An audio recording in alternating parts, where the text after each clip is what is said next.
हम महिलाओं को आगे बढ़ाना चाहते हैं, जागरूक करना चाहते हैं, वही हमारे बीच में न रहा है, वही हमारे बीच उपस्थित नहीं। उन्हें भी समझ में आना चाहिए कि हमारे लिए एक कार्यक्रम किया गया है।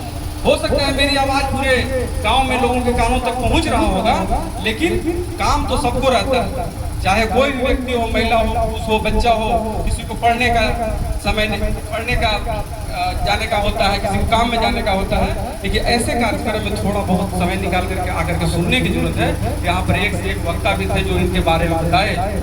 मैं नहीं चाहता हूँ कि फिर कोई फूलन देवी बने। आपके साथ जब कोई अत्याचार हो तो कोई भी बात समाज के बीच रखे, उसके विरुद्ध आपको लड़ना होगा। आज प्रमुख मैडम यहाँ बोल कर गई कि जो दलित बैकवर्ड के लोग हैं वो पढ़ाई लिखाई में कम, रील बनाने में ज्यादा समय दे रहे हैं। ये बात बिल्कुल सही है। हम लोग भी देख रहे हैं मीडिया, सोशल मीडिया के माध्यम से कि कहीं न कहीं आप खुद गुनहगार हैं। अगर आप गलत करेंगे, गलत तरीके से नाचेंगे, गलत तरीके से वीडियो बनाएंगे तो निश्चित तौर पर कोई गलत कमेंट होगा तो धीरे धीरे आपके पास जो मानसिकता है आपका भी बदलेगा कि हमारे प्रति लोग ऐसे सोच रखते हैं, गलत सोच रखते हैं जब आप गलत करते हैं। तो अपने आप को भी सुधारना है और जो समाज के लोग हैं वो भी गलत जो लोग कर रहे हैं उनको भी सही रास्ता दिखाने की जरूरत है। आज चूंकि बहुत लोग अपनी बात को रखे हैं, मेरा अंतिम भाषण होता है, मुख्य अतिथि तो नहीं, मैं आपका बेटा बन करके आ जाता हूँ। मुझे भी ड्यूटी जाना था और मैं किसी तरह से एडजस्ट करके आया हूँ। मैं एक सरकारी पदाधिकारी होने के नाते जल्दी अब कार्यक्रम में नहीं जाता हूँ। मैं पहले लगातार कई कार्यक्रम में जाया करता था और लोगों को समझाया करता था कि भाई हमारे पास जब तक समय है मैं आपके बीच हूँ। हो सकता है आने वाला समय में हमारे पास समय की कमी हो जाए, मैं नहीं आ पाऊंगा, लेकिन डॉक्टर भूदेव न आए, लेकिन आपके गांव में, हमारे समाज में ऐसे ऐसे लोग अब आगे बढ़ चुके हैं। अब यहाँ वीरेंद्र भैया है, सुकुमार जी है, राजेंद्र जी, बहुत सारे ऐसे लोग भी हैं, बहुत ऐसे लोग हैं जो बहुत अच्छे से बात रखते हैं और समाज को आगे बढ़ाने में दिन रात एक किए हुए। लेकिन कहीं ना कहीं हमारे समाज के लोगों में भी कमी है कि जब लोग कहते हैं कुछ करने के लिए तो आपको अपना काम दिखने लगता है और वही कार्यक्रम जब फ्लॉप हो जाता है, असफल हो जाता है, तो आप ऐसे नेता को बुराई करने लगते हैं कि इनसे कुछ नहीं होगा। जब आप सहयोग नहीं करेंगे तो फिर कार्यक्रम सफल कैसे होगा। आज यहाँ पर अगर हजारों की संख्या लोग होते, सभी लोग समय निकालते हैं। आप देखते होंगे जो अतिथि आते हैं बहुत सारे धज करके आते हैं, कुर्ता पजामा पैंट शर्ट।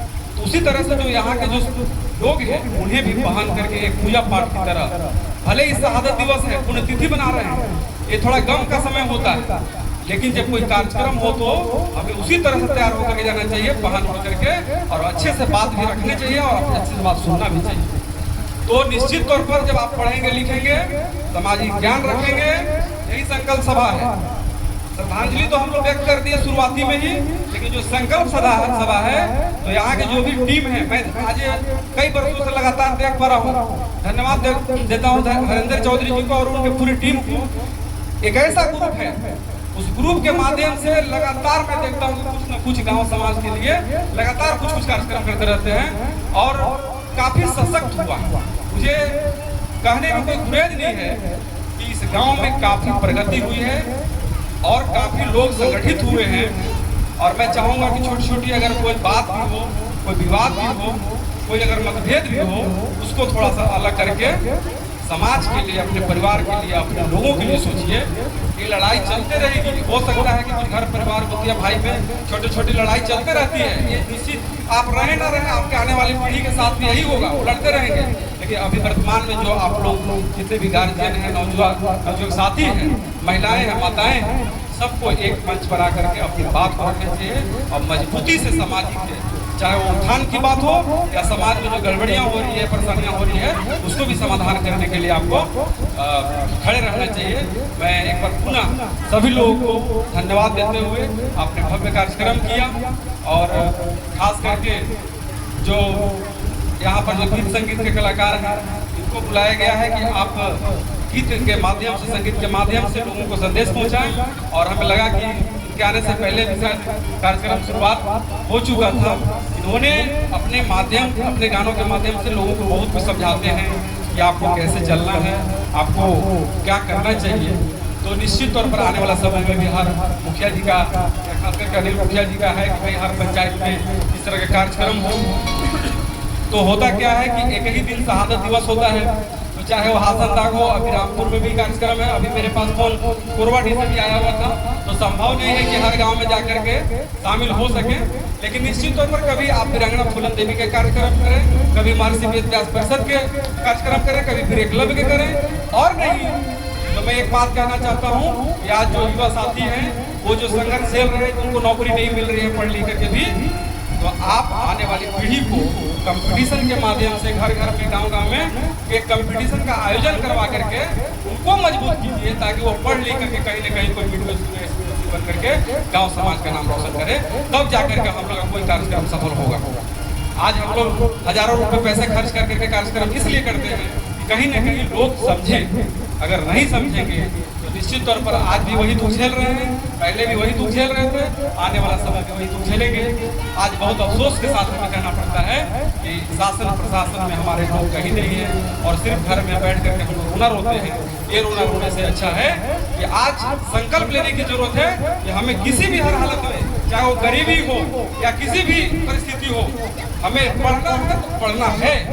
घर में खाना हो ना हो, आज स्कूल, सरकारी स्कूल में भी पढ़ाई कोई पैसे से नहीं होती है, फ्री होती है। पढ़ने वाले बच्चों के लिए सरकारी और प्राइवेट स्कूल कोई मायने नहीं रखता है, शहर या गांव कोई मायने रखता है। बच्चा गांव से भी पढ़ करके एक अच्छा दिमाग बन जाता है और एक शहर का भी बच्चा कोई खास नहीं कर पाता है। इसलिए ये सब जो कंपेयर करते हैं कि सरकारी है, प्राइवेट है या फिर गांव है, शहर है, नहीं, कमी हमारी है। हमें हर हाल में एक संकल्प लेना होगा कि हमें पढ़ना है, आगे बढ़ना है और समाज का नाम रोशन करना है। और जब समाज सशक्त होगा तो निश्चित तौर पर हमारे देश का भी विकास होगा। इसी के साथ अपनी वाणी को विराम देता हूँ। बहुत बहुत धन्यवाद। बहुत बहुत धन्यवाद डॉक्टर साहब, जो समाज के प्रति और समाज के लोगों को कैसे शिक्षित करना है, शिक्षा एक ऐसा। बहुत बहुत धन्यवाद।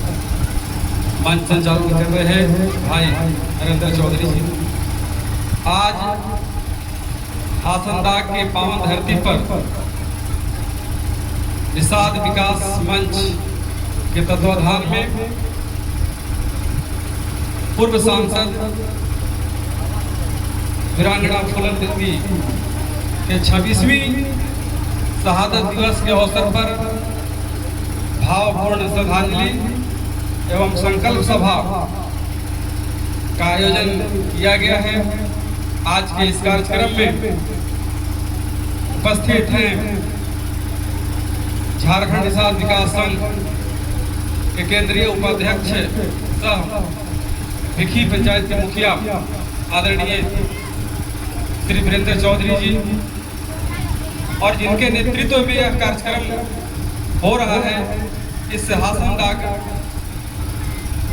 पंचायत के मुखिया बहन फुलवंती देवी जी, इसी गांव के वरिष्ठ भाजपा नेता आदरणीय श्री विनय कुमार चौबे जी, भाई शिव कुमार चौधरी जी, चचरिया पंचायत के मुखिया प्रतिनिधि भाई राजेंद्र चौधरी जी, मिराल दक्षिणी के पूर्व जिला पार्षद भाई रामनरेश चौधरी जी, गेरुआ पंचायत के लगातार मुखिया भाई अनिल कुमार चौधरी जी, सभी अभिभावक और दूर दराज से आए हुए सभी माताएं बहनें नौजवान साथियों, आप सभी का हार्दिक स्वागत करता हूं, वंदन करता हूं, अभिनंदन करता हूं। सर्वप्रथम इस कार्यक्रम में सभी महापुरुषों को नमन करते हुए, विशेषकर आज जिसके लिए हम शहादत दिवस के रूप में मना रहे हैं, उनके पुण्यतिथि के अवसर पर हम वीरांगना फूलन देवी जी के चरणों को स्पर्श करते हुए नमन करते हैं, वंदन करते हैं। और आज उनके याद में यह जो निषाद विकास मंच जो कार्यक्रम इतने भव्य तरीके से किया है, कहीं न कहीं लोगों तक संदेश पहुंचाने का काम किया है। यही वीरांगना फूलन देवी जो हमारे ही समाज से आने वाली एक पीढ़ी थी, जिसका दिशा और दशा बदल करके रख दिया। पूर्व के वक्ताओं ने इनके जीवनी पर काफी विस्तृत रूप से जानकारी आप लोगों को दी है। आप लोगों ने सुना कि 11 वर्ष की उम्र में इनकी शादी हो जाती है। जिसके साथ शादी होती है उनका उम्र 3 गुना से ज्यादा भी रहता है। वहाँ भी प्रताड़ना मिलती है। उसके बाद घर आती है मायके, वहाँ भी माता पिता का प्रताड़ना मिलता है। वहाँ से भी लोग जो कुतिया भाई होते हैं, चाचा लोग, उनको भी जमीन वगैरह के मामले में परेशान किया जाता है। क्योंकि साहसी थी, काफी साहस रखती थी, जहाँ सच्चाई था उसको सामना करती थी। वहाँ भी इनको दुख झेलना पड़ा। और धीरे धीरे जब घर कमजोर हुआ, माता पिता कुतिया भाई है जब सबसे कमजोर पड़ गई, गांव समाज से कमजोर पड़ गए, तो जो बाकी लोग थे इनके ऊपर धावा हो गए। और अंततः इन्होंने दूसरा रास्ता अपनाया और जो उनके साथ हुआ था उसका बदला लिया। यही कहानी आप लोग के ध्यान में है। अभी बड़े भैया विनय चौबे जी बोल रहे थे, एक्चुअली फूलन देवी को डाकू के नाम से जानते हैं।